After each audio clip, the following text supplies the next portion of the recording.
Alright, it's the 27th of February. I've had to put the camera in a temporary place and that, so the lighting is slightly off from what the angle of the camera is, just because the armour is on, kept coming off my windowsill, which is what it's normally attached to. At the moment it's attached to my desk, though it can't stay there because otherwise it's literally in the way of my laptop and everything else.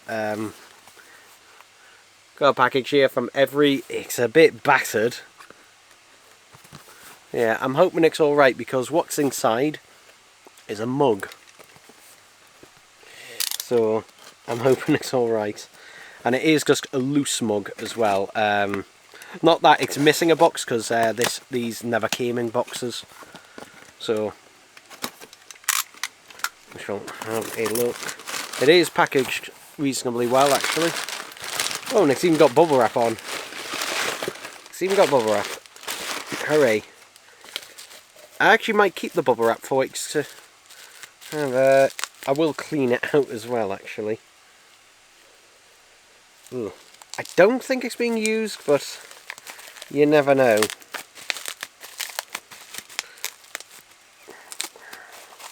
They clearly didn't wash it before sending it, because it is dirty in there.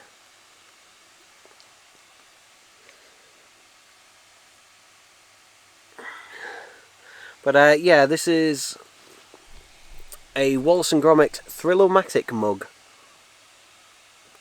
Don't know if that's in focus or not. But yeah, this is exclusive to the Wallace & Gromit Thrill-O-Matic ride at Blackpool Pleasure Beach. This is one of two mugs they have. This is the smaller one, the smaller, cheaper one. There is a larger, more expensive one as well, though I think this costs...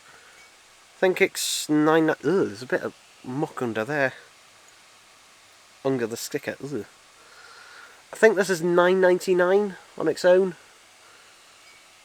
I think, and I've seen it at the Pleasure Beach, you know, several times and never bought. I'm going to sanitize my hands just in case. That thing is manky, and that does need to be washed. Which as soon as I've done this video, I will give it a good clean. Out and that, because I don't know if it showed up on camera, but there was several bits of dirt on it. No chips or anything. How much should I pay for this again?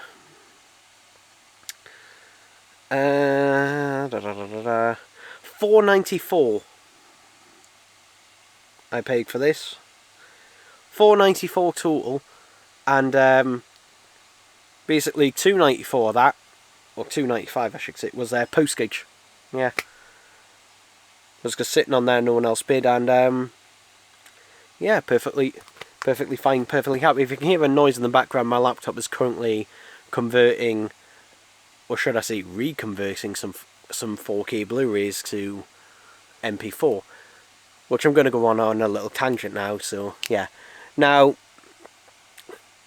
for years I've been trying to figure out a way of basically of how to rip 4K Blu-rays to either an MP4 or MKV format that will basically play and maintain their Dolby Vision when you play them on the TV. This is going to get a little bit complicated, so if you don't know, which probably most of you don't, for the longest time, obviously, you know, Make MKV, when you use Make MKV and, you know, rip a 4K Blu-ray on there, generally that basically will not, if you try playing that, you know, on a TV, like as I do, because what I normally do is basically, you know, I convert it down to reduce the file size, so, because otherwise a raw 4K can be like 60 to 100 gigabytes in some cases, well, nearly. So I reduce the file size down to usually about 1/10 of that. Sometimes not, sometimes it is more than that. Usually they're around about 10 gigabytes each, and that, but still quite large file sizes.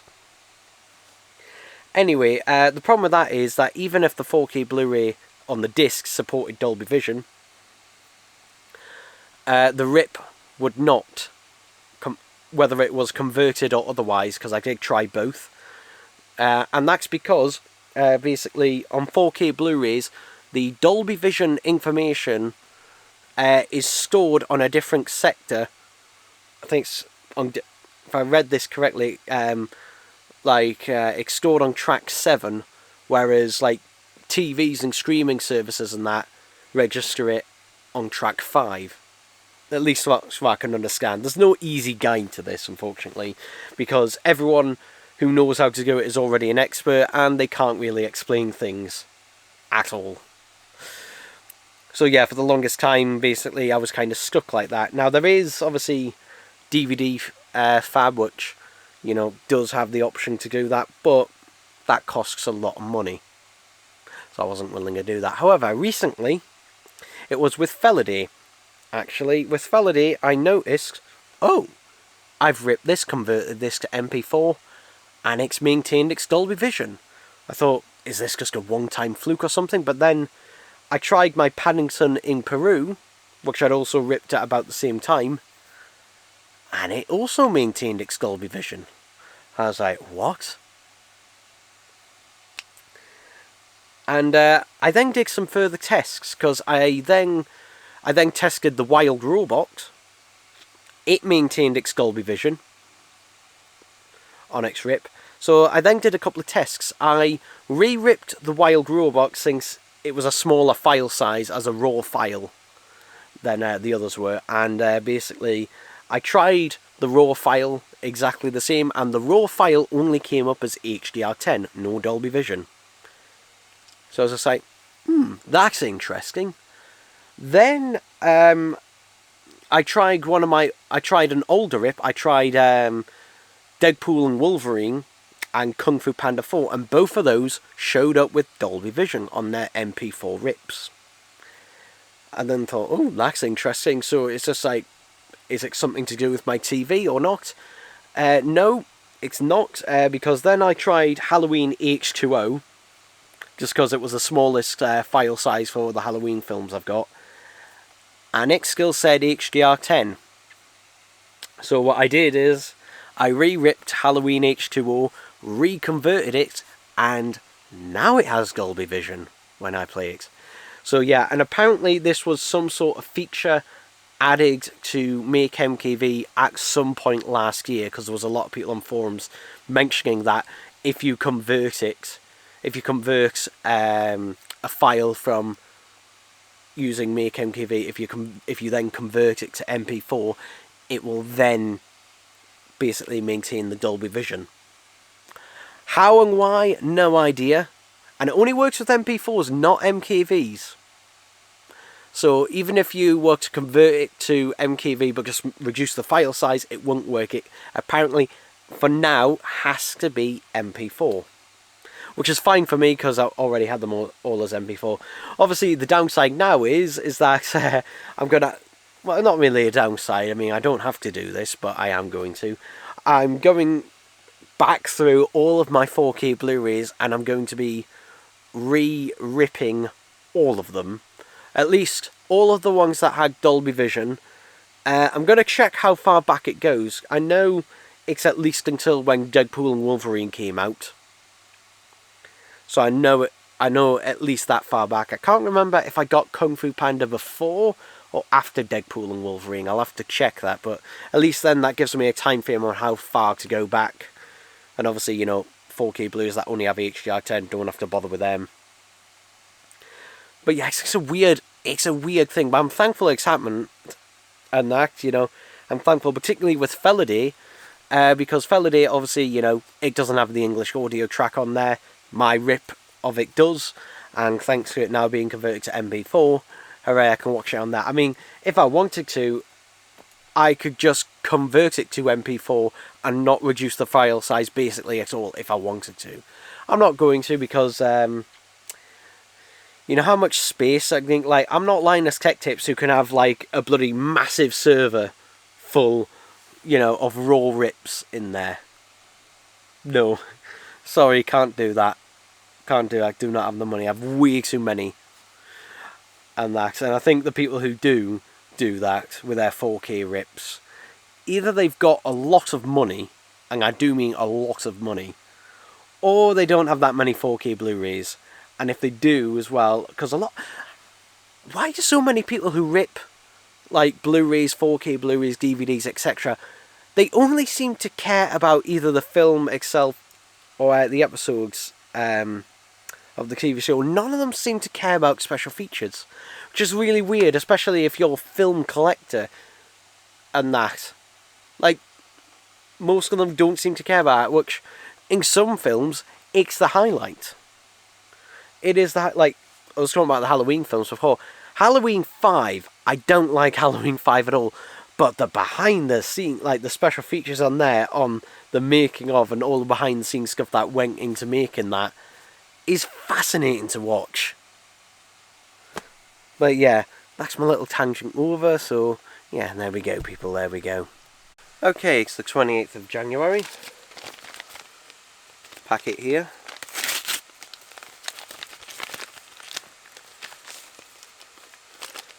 Oh, that actually came really quick. I only ordered it a day.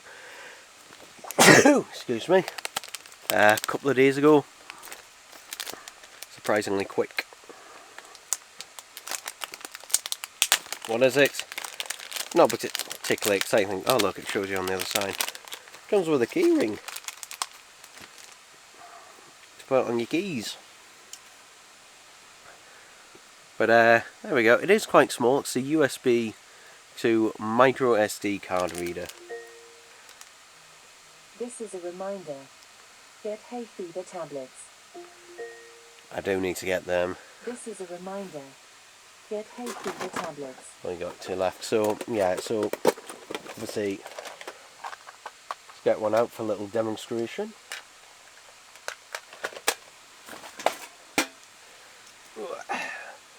So there's a 256 gig micro SD. And that, to me, it's not an interesting thing, but hey, it looks going the other way. No, it must go in that way. It doesn't want to go in. There we go. It's quite stiff, that. I don't like the fact that how much the card sticks out. It does stick out quite a lot, although it is firmly held within there. Let's get my there's my phone. So that's how much it will stick out of your phone. And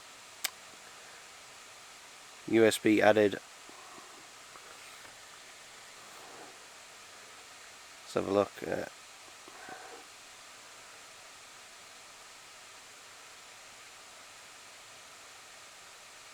There's a photo on that of the SD card. Alright. Again, not an exciting little thing. Still, doesn't actually stick out that much. It's only a little thing. This cost me, I think, £2.30 or something like that. There were ones that on there that were slightly, very, very slightly cheaper at like £2.12, but they came from China. This one apparently came from the UK, which I do believe in the time it actually came here. Oh my god. Look what that thing has done to my micro SD card. Look at that. It has really scraped it. Like I said, it was a tight fit. Oh my god, it really... Like, it's not easy to put them in. It does work, but Jesus Christ, that really scraped it. Oh my god. Let's try another one, see if it does the same thing.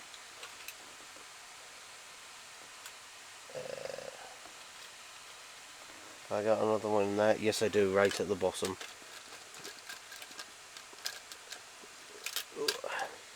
This is a very old one. This is 64 gig one. Back when 64 gigs was considered, you know, I think it was the highest capacity at the time. Let's plug that in. That one went in much easier actually. I don't know, maybe it was just some teething problems. We'll see when I unplug it.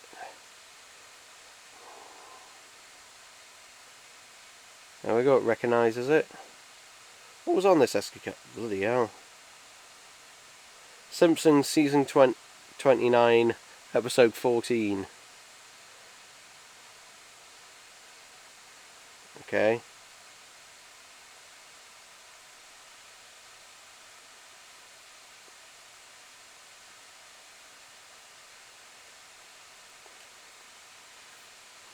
So it works. It works instantly, I will say. Yeah, that one it didn't scrape anything off. Don't know if it's just because that one's a Samsung or what, but that one went in nice and easy. I don't know what happened there with that. But anyway, the reason I got this little thing here is obviously because, well, I've got a Samsung Galaxy Note 20 Ultra. And I've had this phone now for 3 years. Just barely over, just over 3 years now. And, you know, I don't plan on upgrading. For one, to be honest, not really much of a reason to upgrade. And that, really. Because the phone is plenty quick enough. I'm very happy with the cameras and the screen and everything else. The only thing that is starting to show its age is the battery, and I'm debating whether or not to actually have a go at replacing the battery. Though it's not as of yet. I mean, the battery life was never great on it. But the reason I've kept this phone for so long and never upgraded, regardless, is because this is the last Samsung flagship smartphone to have a micro SD card slot. Which baffles me to the fact that, I mean, I know why it is, but every Samsung flagship, and when I say flagship, like basically they're S-line now, they're purely S-line smartphones, they are the only Samsung smartphones that don't have micro SD cards. Literally their entire lineup has micro SD cards apart from those.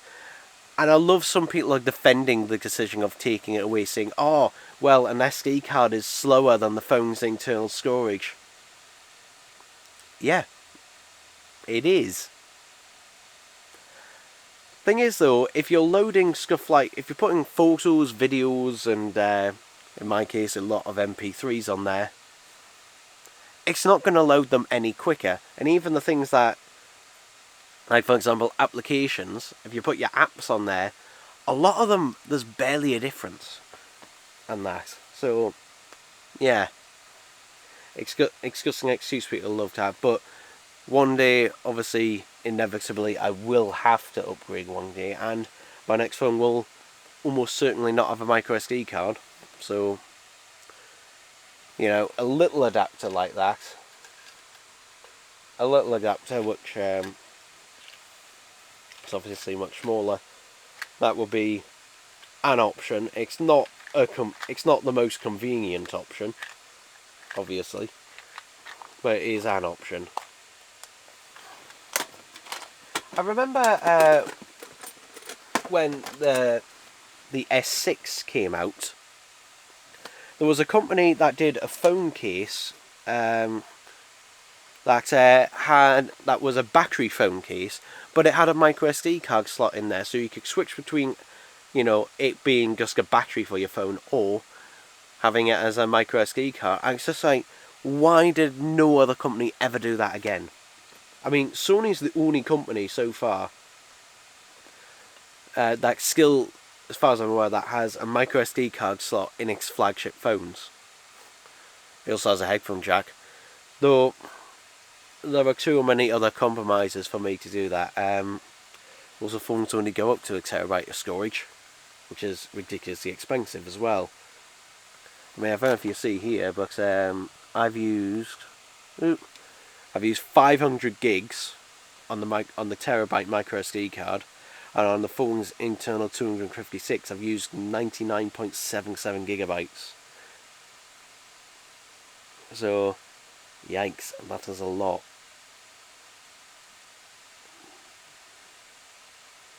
So, yeah. It's unfortunately the way the world is. Also, I'm waiting until 2027 as well. And the reason I'm waiting till then is because then an EU law, and even though we're not in the EU, it will affect us regardless. An EU law passes that all phones, all smartphones, must have user removable batteries. So they must be, removable by the user. Which means even Apple will have to, comply with that. And that is probably when I will get a new phone. And that, hold on to this one for another couple of years. Replace the battery if I absolutely have to. Excuse me. And yeah, there we go. I've had a little rabbit on for 10 minutes. So apologies about that. But it's something that's just like, the one thing I really do need. Because with a micro SD card, theoretically you could never, you could get more and more micro SD cards because they keep getting bigger in capacity. There's a 2 terabyte option available now, which, to be honest, I'll probably end up getting for my tablet before the phone, because my tablet I've got, basically that is my media device that's got all my media stuff on there, for when I go out and about and stuff. So that one I'll probably fill up first, but hey, there we go, people, there we go. Okay, it's the 20th of February. Oh, I'm bloody knackered. It's focusing, yeah, it is. And also, it is really warm in here. So, yeah. Anyway, something I bought today. Another one of these, yes, this is the third one. This one I am going to open though. This one I am going to open. I spotted this in One Below. It was a £5. I can't remember if that's the cheapest I've seen it or second cheapest. I think it was £4. I think it's been £4 in some other places. There we go. Bendable arms and that. I don't know why they all have, all of them seem to have these really flat, open-palmed hands. Look a bit odd. Also, his tails are really... Are they bendable? No. The tails are the one thing that are not bendable at all. They're fixed in place, and they're really small as well. Also, they're attached to his legs, which make them look a bit odd. So when you put... I don't know if you heard that, but I just heard some... What the hell? I can't tell if that's an animal making that noise or some kid making it go wah outside. But yeah.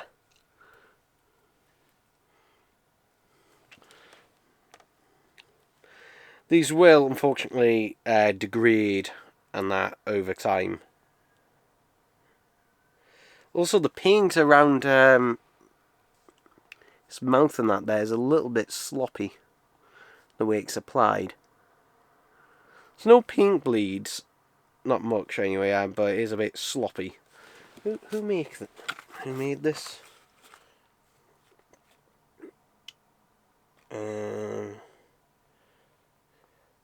TCG Toys. Okay, so that's who made it. Anyway, that's that. What the hell? Unknown error occurred in thingy. Okay. Anyway, this is an order I picked up from HMV today, which I've been waiting a while on. And with this order, literally, it was one of those orders. I'll show you what it is first, actually. So here it is. This is Coldplay Transmission Impossible. And these Transmission Impossible releases always came to be an absolute headache, because they never seem to come out on the release date that they're supposed to. And yeah, I don't know why, but anyway, with this, it had constant delays. I think it's been a total of a delay of maybe 3, nearly 4 weeks, I think. like constantly delayed. Oh look, maybe that's why it's made in the UK. Maybe that's why it's delayed. But yeah, so because I pre-ordered this from HMV, and since it was under £20, I had it. So it would be click and collect in store, so it wouldn't cost me any delivery fee. Anyway, so I get an email last week from HMV saying that, oh, you know, actually no, yeah, last week, saying that, oh, your order has been cancelled because the manufacturer is unable to fulfill it. So I was thinking, oh, great. So basically, I was waiting for a refund to come in, and they said, oh, you will be refunded within 24 hours. And it had been, I left it for, I think, 3 days total, because I left it over, it was on a Friday I got it, that email, and I thought, maybe it's because it's the weekend, it's taking longer. And that, but come by Tuesday, still nothing, so I rang up HMV. Sorry, not rang up, I used their online customer service, and the guy was trying to was going to process me a refund, and then he said, oh, I've just had contact with the suppliers and the warehouse. There's been a miscommunication at the warehouse. Turns out your order, the reason you haven't got your refund is because your order has actually been dispatched or processed or something. So, yeah, so I'm glad I didn't order another one from anywhere else. I'm glad also this hasn't been damaged, because this is just a, slim cardboard box. But yeah, if you don't know what these are basically,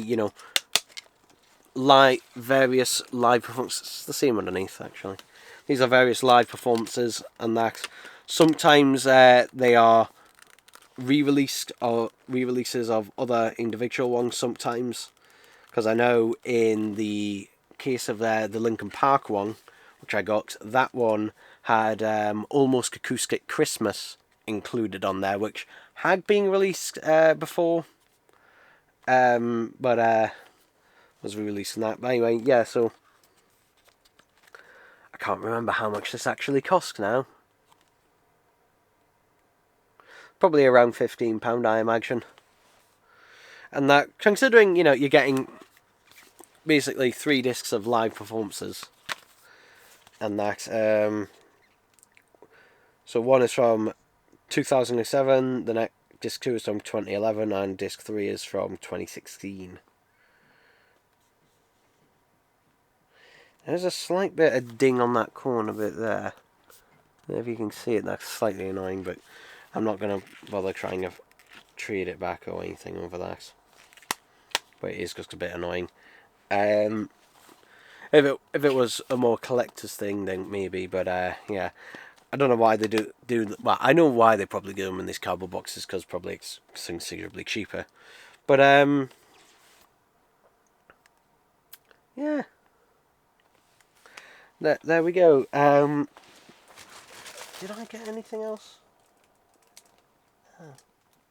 Don't think so. Oh, I still got packing here this morning off that USB-C to micro SD card adapter.